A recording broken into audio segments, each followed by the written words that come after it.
What is going on, everyone? Anthony Drew Gary here, host of The How To Show, where we talk about optimizing life, money, and happiness one how to at a time.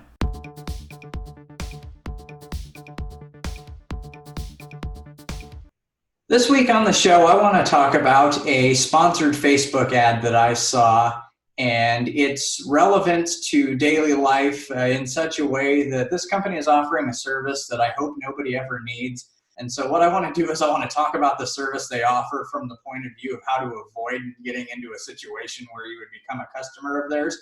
And so if there's anybody that's watching this video who is in some way an employee or a investor of the company Cushion, I hope I'm not offending you, but I think there's a better way to get this done. So this week we're going to talk about how to avoid bank fees. And as best I can tell, this is what Cushion is designed to do. They are a company, and as best I can tell, they negotiate on your behalf to get bank fees removed. But I really don't think they're necessary as long as you know the general rules of what the expectations are for when you have bank accounts open. And so I want to walk through those in such a way that it makes it so that a company like Cushion never has to come into your life, so that you don't need them because you're not paying any bank fees, simply because you do know the rules. And so you see the advertisement here for the sponsored ad, and they're talking about different fees and what those fees would look like if you use their service. And what I want to suggest today is that all of these different types of fees are things that you can avoid just by structuring your banking world in such a way that these things aren't necessary. So the first thing that they talk about here is an overdraft fee. And so as a general rule, this happens either when you have a checking account and you're writing checks, or you have a checking account and you're using your debit card that's connected to your checking account. And the banks usually charge you some sort of a fee, either a one-time fee, $20, $30, $40, or a fee over time that really compounds on itself. And what this is an overdraft fee is a fee that you get hit on, or you get hit with, if you spend more money than what you have in your account. And so the banks are happy to let you do this. They're happy to borrow you this short-term money. It's basically like a payday lending situation where let's say you have $50 in your account, but you spent $100. They're going to charge you that entire $100, and then they're going to stack a fee on top of it. And the simple way to get away with not having overdraft fees is you can set up most bank accounts such that overdraft protection is turned off.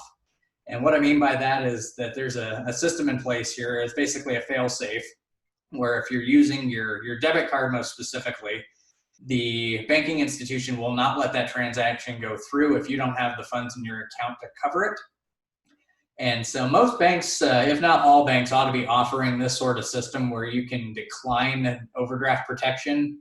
And if for whatever reason the bank that you're using does not offer this, you may want to shop around for a different bank so that you can get one that does offer this ability to stop overdrafts from occurring, just so that, if you find yourself in a situation where you are in a pinch, you don't overspend and you don't end up with the fees on the back end. And that goes into the next thing that they're talking about here when you're talking about interest charges. When you have these overdraft fees or you have these bank fees and you don't have the funds to pay them off immediately, the banks start charging you interest on top of your fees. So if you have a $50 fee, they're going to charge you $50 plus some time value of money where the bank has this money available. But they're lending it to you in the form of a fee, so they can't lend it to someone else. And so that's the system here that the fees start to get interest on top of them, and they really start to compound. And so this is just a situation where you want to make sure that you're not spending money you don't have. And there's a couple of different ways to look at this. You can look at it from the point of view of making sure that you're on a written monthly budget, but if that's not something that you've discovered or established yet, you can work with the bank to make sure that you're not able to overdraft your account simply by declining the overdrafting features. So the next thing they've got on here is the ATM fees. As a general rule, you will pay an ATM fee anytime you use an ATM that is not associated with your banking institution. So it's common in Indiana. There are Chase branches all over the place. If you are a Chase banking customer, you can use Chase banking ATMs for free whenever you want. But if you walk across the street and you use Fifth Third or Huntington or PNC Bank's ATM machines, they will charge you a fee to access the same money that you would be able to get for free from the terminals that are part of the banking institution that you bank with. So to think about this a different way, instead of paying to get access to the money that you already have, there is a possibility here that you can get the access to this money for basically nothing, no matter where you go. And the way that that works is by using your debit card as a debit transaction at maybe the grocery store or some location with a point of sale where you can have the option to get cash back. And so rather than paying a fee to get this money, you can usually get it. I think the grocery store is the best place to do this because everyone will at some point buy groceries. And so when you make a grocery purchase, if you need cash, you can opt for cash back when using the debit feature. If you're a person that uses credit card rewards points, so you don't want to put major purchases like this on your debit card because you're not going to earn the points, then maybe have a separate transaction where you buy a pack of gum or you buy something small that still triggers the ability to get cash back. And so if let's say, for example, you need $100 in cash back and your purchase ended up being $2.54, you'll get your $100 in cash from the register when they hand it to you, and it'll show as a debit transaction in your banking statements of $102.54, as if you spent that amount of money in the grocery store, but you got it back in the form of cash. And so that's just another way that you can get access to your money without using an ATM and getting hit for ATM fees. They can be $2, $3, $4, $5 a piece. And so that's just a way to avoid that. When you start thinking about monthly service fees, the majority of banks will charge these if you don't meet their minimum thresholds, if you're one of their fancier account holders. And what they like to do here is they like to offer maybe some sort of promotion or some sort of gimmick where your checking account will earn interest.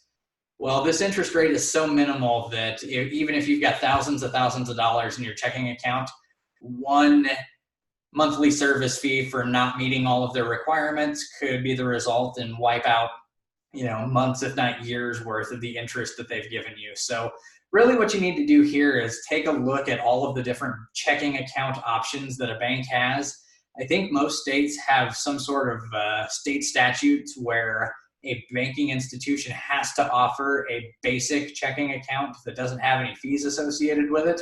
And if for whatever reason you're in a state or you're in a situation where you cannot find that at the bank that you're at, I recommend that you shop it around again, because almost every bank that I am familiar with has some sort of free option, as long as you're either meeting a really low account balance or just has a frankly free option with no bells and whistles, but no hidden fees on the back end. And so when you start to tie those monthly service fees, you can get hit with late fees for those as well. Basically, the banks have a really good system in place where they like to stack fees on top of fees and then charge interest on those fees on top of fees. And so just by knowing the rules and reading a little bit of the fine print, it will help you to get yourself into a position where you understand what you're dealing with. And a company like Cushion won't be of any value to you because you're not in a situation where you're paying these bank fees. And if you do not understand some of the fine print, maybe if the whole idea of complicated banking matters is new to you, maybe English isn't your first language. A lot of what I'm saying may sound complicated, but get with somebody you trust and make sure that you're understanding what you're doing before you're making any sort of commitments that could cost you money later. And if you've got any questions, I'll do my best to answer them if you leave them in the comments. But if I can't do it, maybe we can get you connected to somebody who can. And ultimately, we want to take a company like Cushion, who's running sponsored ads on Facebook, because there are people who have, if you look at the example, it says, did you know Cushion's average customer receives over $200 in bank fee refunds within the first few weeks of signing up? And that just really kills me at heart, that there are people who have $200 worth of bank fees at all, such that they would need a company like Cushion. So if we can start to share this information such that people won't have bank fees, it'll just make me feel a lot better about the banking institutions, and hopefully it'll make you feel a lot better about it too, knowing that you're not paying extra money to the bank. That's going to bring this episode of the show to a close. I hope that there was something in this episode that you can either take away or share with somebody else, such that you and your loved ones never pay bank fees again, because it's completely possible to use a bank for their benefits and not have to pay for the downsides of it. So if you've got an idea for a future topic on the show, leave me a comment and let me know what that is. Or if you've got ideas or questions about what I talked about today, I'll interact with those as they come in. And if you like the content that's being produced every week, go ahead and subscribe. It'll let the YouTube algorithm know that this is a video that's worth watching. And the same thing will happen if you hit the like button. So all those things are good things. And until next week, this is Anthony Drew Gary, host of The How To Show, signing off.